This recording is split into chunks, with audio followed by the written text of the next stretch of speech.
Hello students, how are you? I hope you all are good. So मेरा नाम है हर्षित और स्वागत है आपका मेरे यूट्यूब चैनल बायोलॉजी क्लासेस में। तो आज हम लोग कोई लेक्चर नहीं पढ़ेंगे। आज हम लोग जो लेक्चर पढ़ चुके हैं द लिविंग वर्ड का लेक्चर नंबर 2, जिसमें हमने बायनोमियल नोमेनक्लेचर और उससे रिलेटेड कुछ चीज़ों के बारे में पढ़ा था। आज हम उसी के क्वेश्चंस को सॉल्व करेंगे, यानी कि कहें तो प्रीवियस ईयर कुछ क्वेश्चंस लगाएंगे और देखेंगे कि जो हमने टॉपिक पढ़ा है उससे किस तरह के क्वेश्चंस बनते हैं। तो चलिए शुरू करते हैं। जो इसमें सबसे पहला आपका क्वेश्चन है, that is select the correctly written scientific name of mango. Scientific name of mango हमने पढ़े थे कई सारे।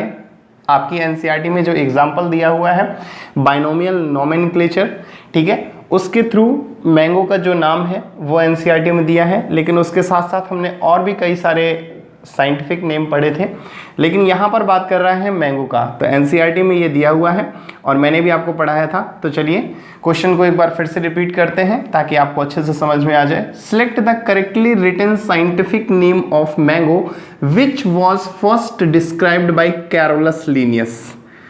कैरोलस लीनियस ने क्या किया था? कैरोलस लीनियस ने टर्म दिया था बायनोमियल नोमेनक्लेचर।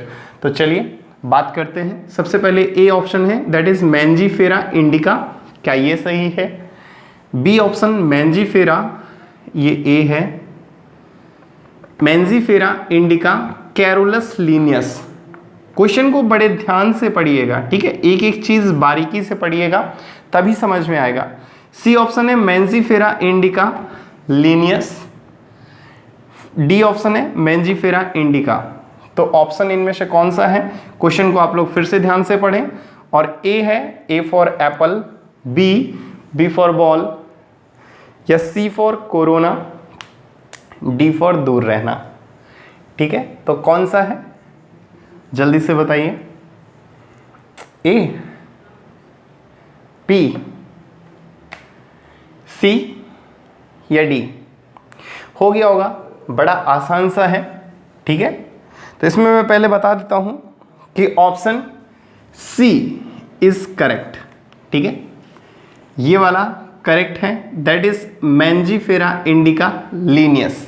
ये मैंने आपको लास्ट लेक्चर में बताया था कि ये LINN क्या मतलब होता है ना। अब कुछ लोगों को अगर कंफ्यूजन है कि सर ये भी तो सही है, मैंजीफेरा इंडिका ये भी तो सही है, ऑफ कोर्स ये भी सही है, लेकिन क्वेश्चन को फिर से पढ़ते हैं। वो क्या कह रहा है? Select the correctly written scientific name of mango which was first described by Carolus Linnaeus। अगर वो सिर्फ क्वेश्चन इतना देता कि select the correctly written scientific name of mango, यहां तक देता तो ये वाला ऑप्शन सही होता डी। लेकिन उसने ये भी कहा है which was first described by Carolus Linnaeus, यानी साइंटिस्ट का नाम दिया है। और जब भी साइंटिस्ट का नाम दिया होता है तो हम लास्ट में ऐसे उसको डिनोट करते हैं, ठीक है। ये मैंने लास्ट में पढ़ाया था। तो ये आपका नीट 2019 का क्वेश्चन है, समझ में आया होगा, ठीक है। अब चलते हैं नेक्स्ट क्वेश्चन की तरफ, बात करते हैं नेक्स्ट क्वेश्चन की। ये कह रहा है कि which of the following is against the rule of ICBN, ठीक है। तो कौन सा ICBN ने जो रूल बनाया है उसके अगेंस्ट है, मतलब उसके खिलाफ है, उसको नहीं मानता, ठीक है। तो पहला ऑप्शन देखते हैं, that is hand written scientific name should be underline. ये बात तो मैंने बताई थी, कुछ रूल बताए थे मैंने लास्ट लेक्चर में। वो लेक्चर नहीं देखा है तो नीचे लिंक दे रहा हूँ डिस्क्रिप्शन में, उस लेक्चर को देख लीजिए, तभी ये सारे क्वेश्चंस आपसे सॉल्व हो पाएंगे, ठीक है। अगर आपने वो लेक्चर देख लिया तो ये सारे क्वेश्चन ऐसे देखते ही सॉल्व हो जाएंगे, ठीक है। और अगर फर्स्ट टाइम आप देख रहे हैं तो पहले वो लेक्चर देख लें, उसके बाद देन आप ये क्वेश्चंस को सॉल्व करें, इजीली हो जाएंगे। तो पहला है hand written scientific name should be underline. तो पहले क्वेश्चन पढ़ते हैं फिर से। उसने क्या कहा है कि which of the following is against, यहां ध्यान देना है, ठीक है। जब भी क्वेश्चन में नॉट, ठीक है, नॉट करेक्ट, करेक्ट, अगेंस्ट, कॉन्ट्राडिक्टी, कुछ भी ऐसा वर्ड आता है तो उसे तुरंत अंडरलाइन करें, ठीक है। यानी कि थोड़ा सा कंफ्यूजन ना हो कि ICBN के अकॉर्डिंग नहीं, ICBN के अगेंस्ट पूछ रहा है, ठीक है। ICBN क्या है मैंने आपको बताया था, international code for botanical nomenclature. एक इंटरनेशनली एक कोड दिया गया है किसको? प्लांट्स को बोटेनिकल का मतलब प्लांट्स के बारे में बात कर रहे हैं, और जब एनिमल्स के बारे में बात करेंगे तो यहाँ पर ICZN हो जाएगा, ठीक है। दूसरा ऑप्शन पढ़ते हैं, every species should have a generic name and specific epithet. ये भी बिल्कुल सही बात है। मैंने बताया था कि बाइनोमियल नोमेनक्लेचर में एक जो होता है वो जेनेरिक नेम होता है, दूसरा जो होता है वो पीछे वाला क्या होता है, स्पेसिफिक एपिथेट। तो ये ऑप्शन भी सही है। पहला भी क्या है, सही है। जब भी हाथ से लिखेंगे साइंटिफिक नेम तो क्या करेंगे, अंडरलाइन करेंगे। तीसरे में आते हैं, scientific names are in Latin and should be italicised. इटैलिन मैंने बताया था कि एक फॉर्म होता है लिखने का। लैटिन एक लैंग्वेज होती है, एक भाषा होती है, ठीक है। तो ये ऑप्शन भी सही है, मैंने बताया था। फिर लास्ट में आते हैं, अब देखो क्वेश्चन को करने का एक तरीका ये भी है कि आपको मालूम है कि ये तीन चीज़ें सही हैं, चौथा आपको नहीं भी मालूम तो भी आप टिक कर दीजिए। नीट में एक यही अच्छी चीज़ है कि तीन ऑप्शन के बारे में आपको पता है, चौथा नहीं मालूम, तो क्या है, आप तुरंत उसे टिक कर दीजिए कि ये तो मालूम है, तीन तो सही हैं, यानी कि जो गलत होगा वो यही होगा। या फिर चाहे तो आप क्वेश्चन पढ़ सकते हैं कि generic and specific name should be written starting with small letter. ये गलत है। जब भी जेनेरिक नेम हम लोग लिखते हैं या स्पेसिफिक नेम, ठीक है, आगे वाला, जैसे हम बात कर रहे थे मैंजीफेरा इंडिका, फॉर एग्जांपल हम ले लेते हैं मैंजीफेरा इंडिका। मैंजीफेरा इंडिका, तो इसमें कह रहा है कि जो स्टार्टिंग नेम, जो स्टार्टिंग ये वाला आगे वाला, ठीक है, ये जो जेनेरिक नेम है ये है, ये कैसा है, स्मॉल लेटर है, गलत। ये हमेशा कैसा होना चाहिए, कैपिटल लेटर होना चाहिए, कैपिटल लेटर। और जो पीछे वाला है स्पेसिफिक एपिथेट, ये हमेशा स्मॉल होना चाहिए, ये हमेशा स्मॉल लेटर में होना चाहिए। ये ICBN का रूल था। तो ये जो आपका डी ऑप्शन हो गया, ये क्या होगा, ये अगेंस्ट है रूल के। रूल में ऐसा कुछ भी नहीं है कि जो पहला होगा वो स्मॉल लेटर से शुरू होगा। तो ये वाला क्या है, अगेंस्ट द रूल है। बाकी ये तीन ऑप्शन क्या है, आपके सही हैं और चौथा गलत है। तो चौथे को ही हम क्या कहेंगे, अगेंस्ट द रूल है। तो फोर्थ यानी कि डी से दूर रहना विल बी राइट आंसर, ठीक है। क्वेश्चन समझ में आया। चलो आगे चलते हैं नेक्स्ट क्वेश्चन की तरफ।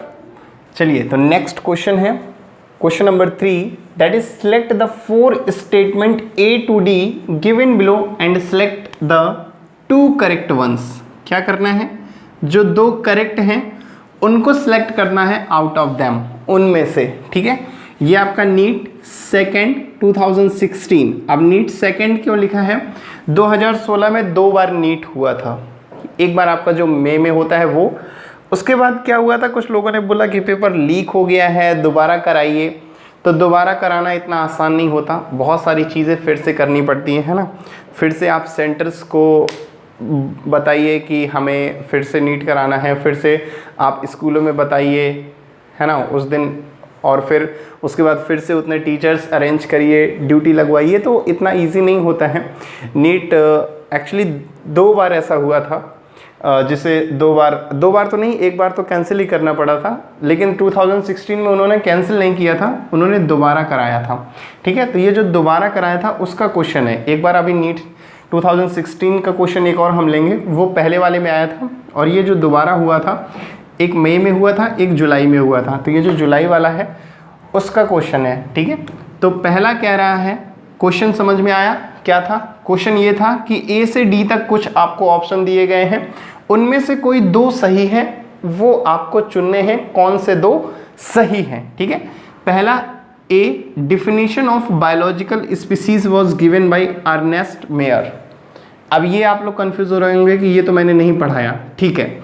अब देखो, इस तरह से अगर क्वेश्चन आता है, जैसे कुछ लोग कहते हैं ना कि क्वेश्चन बाहर से आते हैं कुछ बहुत, तो कोई क्वेश्चन बाहर से नहीं आता, क्वेश्चन NCERT का ही है, करने का तरीका होता है। आप में से कोई स्टूडेंट है जो कर जाता है, कोई स्टूडेंट नहीं कर पाता। दोनों ही एक ही बुक फॉलो कर रहे हैं, दोनों ही एक ही कोचिंग फॉलो कर रहे हैं, दोनों ही एक ही टीचर से पढ़ रहे हैं, फिर ऐसा क्या होता है। तो थोड़ा सा दिमाग लगाने वाली चीज़ है। जैसे मैं इसी क्वेश्चन में आपको सिखाता हूँ कि चलो ठीक है, आपने नहीं पढ़ा, मैंने ये नहीं बताया था कि बायोलॉजिकल स्पीशीज किसने दिया, ठीक है, लेकिन बाकी चीज़ें तो मैंने बताई है। मैंने कहा ना कि अगर आपको 4 में 3 भी आते हैं तो ज़रूरी नहीं है चौथा आपको आए, ठीक है। 3 से आप समझ सकते हैं कि अगर 3 सही है तो चौथा गलत है, या 3 गलत है तो चौथा सही है, ठीक है, ऐसा है। तो आप देखिए कैसे इसमें सॉल्व करते हैं। तो सबसे पहला चलो ठीक है, मैंने नहीं बताया कि बायोलॉजिकल स्पीशीज अर्नेस्ट मेयर ने दिया था। दूसरे ऑप्शन पे आ जाते हैं। कह रहा है कि photo period does not affect reproduction in plants. अब ये चीज़ तो आपको थोड़ा सा मालूम होगा ही, बायो नहीं, ये तो नॉर्मल इंसान को भी मालूम होता है। कह रहा है फोटो पीरियड, फोटो का मतलब होता है light, light. Photo period does not affect reproduction in plants. क्या कह रहा है कि लाइट जो है वो अफेक्ट नहीं करती प्लांट्स में रिप्रोडक्शन को। ये तो बिल्कुल गलत है। हम बचपन से सुनते आए हैं कि सूरज की रोशनी में वो खाना बनाते हैं। कोई प्लांट को अगर अंधेरे में रख दो तो खराब हो जाता है। अच्छी रोशनी मिलेगी तो अच्छे फूल निकलेंगे, है ना, प्लांट जो है हरा भरा रहेगा। ये सब चीज़ें तो नॉर्मल हम पढ़ते हैं ना। तो यानी कि ये चीज़ तो गलत हो गई। कह रहा है कि photo period does not affect, यानी लाइट का जो पीरियड है, कम लाइट ज़्यादा लाइट, ये सब अफेक्ट नहीं करती। ये तो सरासर गलत है। ये तो हम बचपन से सुनते चले आ रहे हैं, ये तो कोई अनपढ़ आदमी बता सकता है, ठीक है। तो ये चीज़ क्या हो गई, गलत हो गई। ये तो गलत लाइन लिखी है कि photo period does not affect. नहीं, लाइट अफेक्ट करती है, फोटो पीरियड अफेक्ट करता है, ठीक है। तो ये गलत हो गया, ये ऑप्शन हमें गलत नहीं मानते हम। हमें क्या बताना है, given below and select the 2 correct. मैंने कहा था ना कि जब भी करेक्ट हो, इनकरेक्ट हो, अगेंस्ट हो, कॉन्ट्राडिक्टी हो, तो उनके नीचे अंडरलाइन कर लें पूछ क्या रहा है। उसने करेक्ट पूछा है तो ये तो बी ऑप्शन करेक्ट नहीं हो सकता। ए को हम नहीं ले रहे हैं, ए को अभी नहीं ले रहे हैं, बी से समझ रहे हैं, बी तो करेक्ट नहीं है, तो ये हम गलत मान लेते हैं, ठीक है। फिर binomial nomenclature system was given by R H. Whittaker. ये तो मैंने पढ़ाया है ना, ये तो मैंने पढ़ाया है बाइनोमियल नोमेनक्लेचर। और बाइनोमियल नोमेनक्लेचर मैंने ये भी बताया है, अभी इससे पहले जो एक क्वेश्चन किया था उसमें हमने देखा भी था कि क्या लिखा था, मैंजीफेरा इंडिका आगे लीनियस, यानी कि मैंजीफेरा इंडिका जो है वो क्या है, वो बाइनोमियल नोमेनक्लेचर। बाइनोमियल का मतलब होता है जिसका नाम 2 भागों में बांटा गया हो। बाय मतलब 2, है ना, मोनो, बाय, ट्राई, ये सब मैंने लेक्चर में बताया है। तो बाइनोमियल नोमेनक्लेचर जिसने किसी भी नाम को 2 भागों में बांटा हो, तो बाइनोमियल नोमेनक्लेचर किसने दिया था, लीनियस लिखा था वहाँ पे, LINN, यानी कि कैरोलस लीनियस ने दिया था। यहाँ कह रहा है कि R.H. व्हिटेकर, यानी कि ये भी क्या हो जाता है, आपका गलत हो जाता है, ठीक है। अब हमें मालूम है B और C तो गलत है, A के बारे में हमें कोई पता नहीं है, नहीं पढ़ा। डी पे आते हैं, इन unicellular organism reproduction is synonymous with growth. ये मैं आपको बता चुका हूं लिविंग वर्ल्ड के पहले लेक्चर में कि growth and reproduction are synonymous. जिन्होंने लेक्चर देखा है तो ठीक है, उन्हें समझ में आ गया होगा। नहीं देखा है मैं लिंक दे दूंगा नीचे डिस्क्रिप्शन में, उसको भी देख लीजिएगा, ठीक है। यानी कि ये मुझे मालूम है कि ये मैं पढ़ चुका हूं और ये सही है। Growth and reproduction, reproduction and growth both are synonymous, ठीक है। यूनिसेलुलर ऑर्गेनिज्म है, यूनिसेलुलर ऑर्गेनिज्म में क्या कह रहा है, ग्रोथ एंड रिप्रोडक्शन। जैसे मान लो कोई सिंगल सेल, यूनी मतलब 1 या यूनी या मोनो, ये साइंस के टर्म है। तो जिस सिंगल सेल ऑर्गेनिज्म होता है वो क्या करता है, 1 से 2 होते हैं, 2 से 4 होते हैं, 4 से 8 होते हैं, ये अपने आप को डिवाइड करते हैं। यानी कि उनकी जो ग्रोथ है और उनका जो रिप्रोडक्शन है, यानी कि दोबारा जो प्रोडक्शन है या उनकी ग्रोथ है, वो दोनों क्या होते हैं, सिनोनिमस होते हैं। उसी चीज़ को 1 से 2 होना, 2 से 4 होना, 4 से 8 होना, उसी को हम ग्रोथ कह रहे हैं और उसी को क्या कह रहे हैं, रिप्रोडक्शन कह रहे हैं, ठीक है। तो ये दोनों क्या होते हैं, सिनोनिमस होते हैं यूनिसेलुलर ऑर्गेनिज्म में। तो ये ऑप्शन क्या हो गया, सही हो गया। ये ऑप्शन क्या हो गया, सही हो गया। हमें मालूम है बी और सी गलत हैं। तो पहले तो कह रहा है कि द 2 करेक्ट स्टेटमेंट। अब इसमें देखो बी और सी तो गलत है, तो ये हो नहीं सकता। सी हमें मालूम है गलत है, तो सी हो ही नहीं सकता। ए और डी छोड़ देते हैं, ए के बारे में हमें नहीं पता। ए एंड बी, अब हमें मालूम है बी और सी तो गलत है, यानी कि बी ऑप्शन इसमें है, तो ये तो करेक्ट हो ही नहीं सकता। ऑप्शन बचता है आपके पास सिर्फ सी। हमें नहीं मालूम था पहला कि ये किसने दिया था, बायोलॉजिकल स्पीसीज हमें नहीं मालूम था, लेकिन उसके बावजूद भी हमने क्या किया, आंसर हम ढूंढ के ले आए कि ऑप्शन जो है सी is a correct.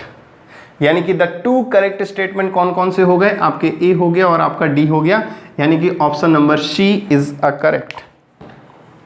Option C is a correct answer. ठीक है, तो इस तरह से करते हैं। अब इसी को आप ये कह सकते हैं कि सर क्वेश्चन बाहर से आया था, या इसी को आप थोड़ा सा दिमाग लगा करके उसे टिक कर सकते हैं। जो सिलेक्ट होते हैं उनमें और आप में थोड़ा सा ही डिफरेंस है। आप क्या है, पहला क्वेश्चन पढ़ा, आपने कहा कि ये तो बाहर से आया, ये हमें पढ़ा ही नहीं, कि आपने छोड़ दिया। लेकिन अगले ने क्या किया, चलो ठीक है बाकी 3 पढ़ के देखता हूँ, शायद वो 3 पढ़ाए गए हों, ये नहीं पढ़ाया तो कोई बात नहीं, और उस 3 से वो समझ गया कि ये 2 तो गलत हैं, ये एक चीज़ मैं पढ़ चुका हूँ, यानी कि बी और सी अगर किसी में भी होंगे तो वो करेक्ट नहीं होगा, यानी कि बी और सी इसमें है, ये करेक्ट नहीं होगा। सी बी हो या सी हो तो सी है, ये भी करेक्ट नहीं होगा। बी हो या सी हो वो करेक्ट नहीं होगा, तो ये भी करेक्ट नहीं होगा, यानी कि एक ही ऑप्शन बचता है। और नीट में यही एक अच्छी चीज़ है कि आपको सिर्फ एक ही करेक्ट आंसर चूज करना होता है। तो यहाँ से चूज हो गया कि option C is a correct answer. ठीक है, समझ गए? ये आपका नीट 2016 का क्वेश्चन था। चलते हैं अगले क्वेश्चन की तरफ, इसे रफ करते हैं।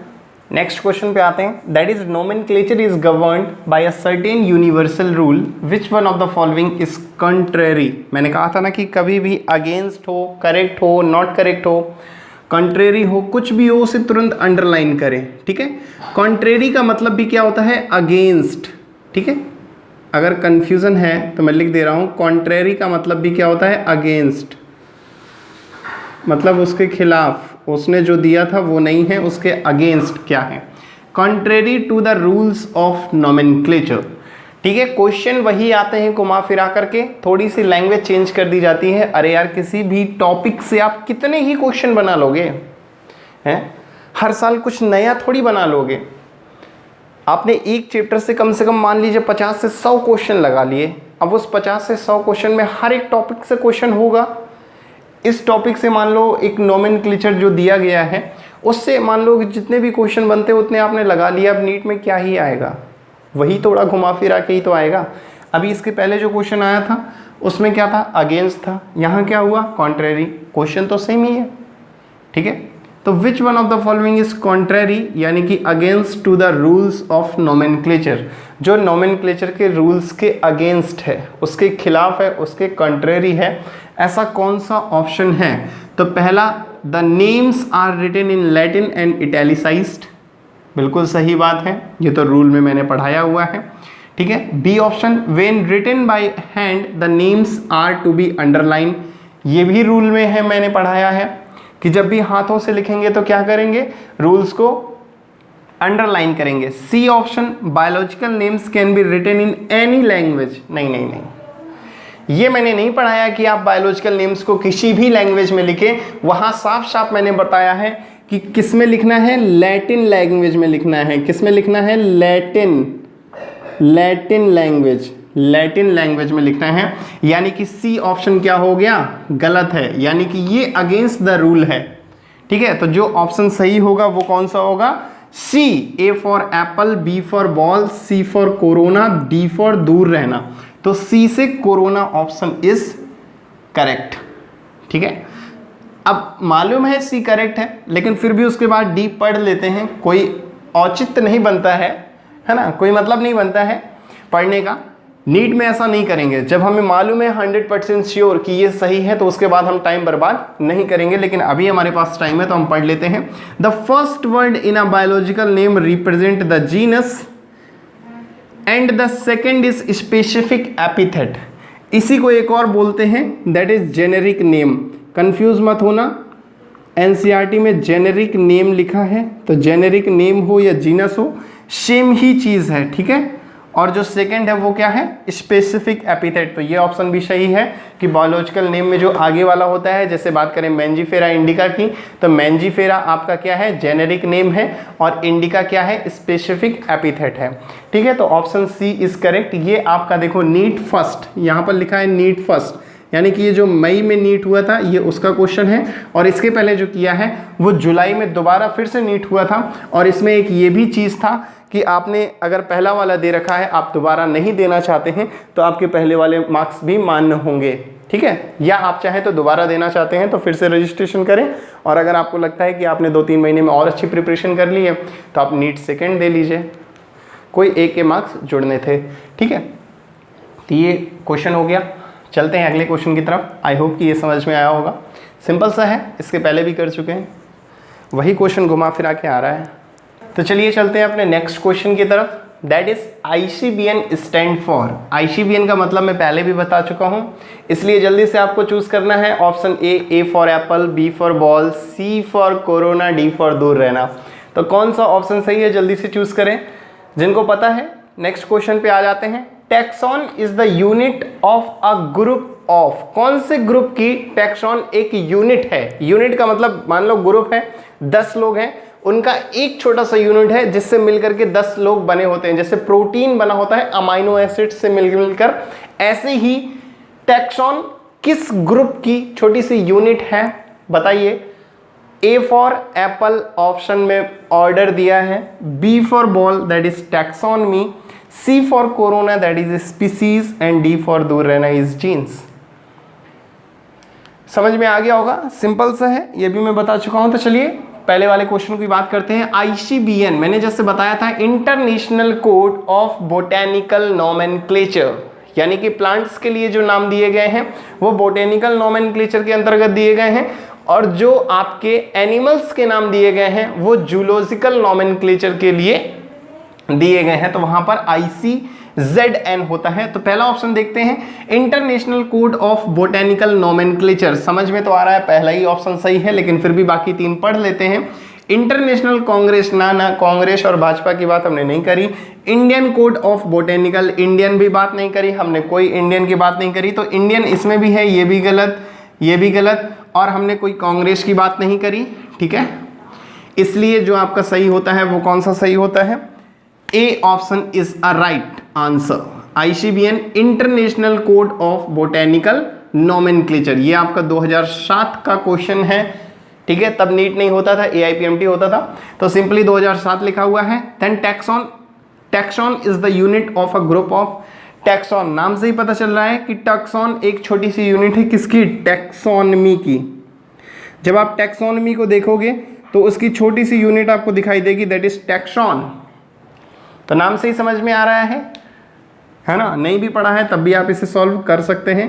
तो टैक्सोनमी की छोटी सी यूनिट है क्या, टैक्सॉन। ये आपका 1996। सर इतना पुराने क्वेश्चन क्यों करा रहे हैं, देखिए मैं आपको लास्ट 32 ईयर्स, लास्ट 32 साल में जितने भी उस टॉपिक से क्वेश्चन आए हैं सब कराए दे रहा हूं, ताकि अगर इस टॉपिक से कोई भी क्वेश्चन नीट में बनता है तो इन्हीं में से कोई एक क्वेश्चन होगा, ये मैं गारंटी देता हूं। फिर वही कह रहा हूं कि सिर्फ छोटी सी चीजें चेंज होंगी, जैसे वहां correct, not correct, against, contradictory, है ना, तो छोटी छोटी सी चीजें चेंज होंगी, क्वेश्चन यही होगा। ठीक है, चलते हैं नेक्स्ट क्वेश्चन की तरफ, आते हैं नेक्स्ट क्वेश्चन की तरफ, that is question number 7। Linnaeus is credited with, question वही है, सिर्फ पूछने का तरीका अलग है। Linnaeus is credited with, Linnaeus को किस चीज से क्रेडिट किया गया, लीनियस को क्या दिया गया है, क्रेडिट या डेबिट आपके बैंक बैलेंस में होता है। यहाँ पर भी लीनियस के लिए कुछ चीज़ें क्रेडिट की गई हैं, तो क्या है, that is A option binomial nomenclature, B theory of biogenesis, C discovery of microscope, D discovery of blood circulation. ये चीज़ इंपॉर्टेंट है, एक आप याद रखिएगा, यहीं पर मैं बता देता हूँ। Discovery of blood circulation that is William Harvey. ठीक है, विलियम हार्वे नाम याद रखिएगा, बाकी अभी इस क्वेश्चन में इंपॉर्टेंट नहीं है लेकिन फिर भी याद रखिएगा। समझ में आ गया होगा, option number A is a correct option. मैं पहले भी बता चुका हूँ, लीनियस ने बायनोमियल नोमेनक्लेचर दिया था, कोई बहुत ज़्यादा इसमें टफ नहीं है, कोई समझाने लायक नहीं है। ठीक है, 1992 और 1991 2 बार आ चुका है, हो सकता है इस साल भी आ जाए। ठीक है, तो सिंपल सा है, याद रखना है। नेक्स्ट क्वेश्चन है, ग्रुप ऑफ प्लांट और animal with similar trait of any rank. जब कोई भी रैंक की बात करता है तो हमें मालूम है कि रैंक कौन बताता है, टैक्सॉन या टैक्सोनॉमी, और टैक्सोनॉमी या टैक्सॉन क्या होता है, उसी की यूनिट होता है। तो रैंक कौन बताएगा, स्पीसीज नहीं, जीनस नहीं, ऑर्डर नहीं, टैक्सॉन, तो टैक्सॉन बताएगा। सिंपल सा क्वेश्चन है, जब भी रैंक की बात हो तो वहां पर टैक्सॉन या टैक्सोनॉमी कुछ भी हो तो आप उसे टिक कर दीजिए, ठीक है। क्वेश्चन को फिर से पढ़ते हैं। अ ग्रुप ऑफ प्लांट और एनिमल विद सिमिलर ट्रेट, कोई भी प्लांट्स हो या एनिमल हो एक जैसे ट्रेट हो ऑफ एनी रैंक। अब ये रैंक क्या होती है, नेक्स्ट लेक्चर हम उन्हीं की बात करेंगे।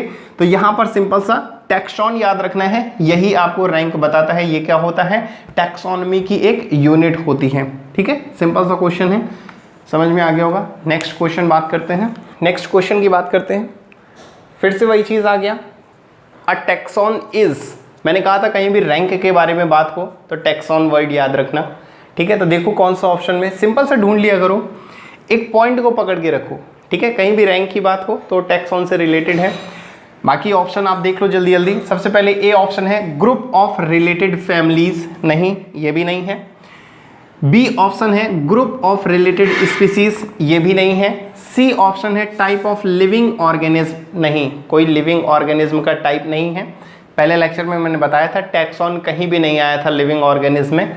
D option taxonomic group of any ranking, किसी भी रैंक की बात करें वहां का टैक्सोनॉमिक ग्रुप, टैक्सॉन वर्ड यहीं पर आ रहा है, तो हमें समझ में आ जाता है D option is the correct one, ठीक है। टैक्सॉन क्या होता है, a taxonomic group of any ranking, किसी भी टैक्सोनॉमिक ग्रुप या किसी भी रैंक का एक टैक्सोनॉमिक ग्रुप होता है, दैट इज टैक्सॉन। 2 बार आ चुका है, 1992 में भी आ सकता है, 1990 में भी आ सकता है। पुराने क्वेश्चंस ज़्यादा आ सकते हैं, ठीक है। वैसे तो क्वेश्चन रिपीट होते हैं, कुछ लोग कहते हैं क्वेश्चन रिपीट नहीं होते, तो देख लो मैंने 10 क्वेश्चन कराए हैं, 10 में से आप खुद समझ सकते हैं कि इन्हीं 10 में से कितने क्वेश्चन रिपीट हो चुके हैं। हर टॉपिक से ऐसे ही क्वेश्चन कराऊंगा तो आपको खुद ब खुद समझ में आ जाएगा कि वो क्वेश्चन कितने बार आ चुका है, इसीलिए मैं लास्ट 32 ईयर्स के करा रहा हूँ, ठीक है। नेक्स्ट लास्ट क्वेश्चन है ये आज के टॉपिक, आज के इस लेक्चर का। Question number 10, that is Linnaeus evolved a system of nomenclature called. फिर वही चीज़ है कि लीनियस को क्या क्रेडिट किया गया, लीनियस ने क्या दिया था, लीनियस ने कौन सा सिस्टम बनाया, बायनोमियल नोमेनक्लेचर किसने दिया। सेम क्वेश्चन को घुमा फिरा कर हर साल दे रहे हैं। ये देखिए आपका 1990 का क्वेश्चन है, और अभी हाल ही में जब हमने लगाए थे शुरुआत के क्वेश्चन तब भी ये आया था कि बायनोमियल नोमेनक्लेचर किसने दिया। तो वही क्वेश्चन है, सेम घुमा फिरा के आ रहा है। मैं बता रहा हूँ एक टॉपिक से कितने ही क्वेश्चन बना सकते हैं, कुछ ही तो बता पाओगे, और आप सब लगा लोगे तो उसी के अंदर के आएंगे। इसीलिए कह रहा हूँ कि क्वेश्चन 10,000 नहीं लगाने, 1000 लगाने, लेकिन उनको 10,000 बार लगाने, ठीक है। तो लीनियस इवॉल्व्ड सिस्टम, सीधे देखो A option, A for apple mono nominal, B for ball vernacular नहीं, C for corona yes, C for corona, D for दूर रहना पॉलिनोमियल नहीं। तो लीनियस ने क्या दिया था, बायनोमियल नोमेनक्लेचर दिया था, ठीक है। आज के इस टॉपिक के यही क्वेश्चन समाप्त होते हैं। इसी के साथ पढ़ते रहें, एंजॉय करते रहें, ठीक है। Stay home, stay safe, thank you.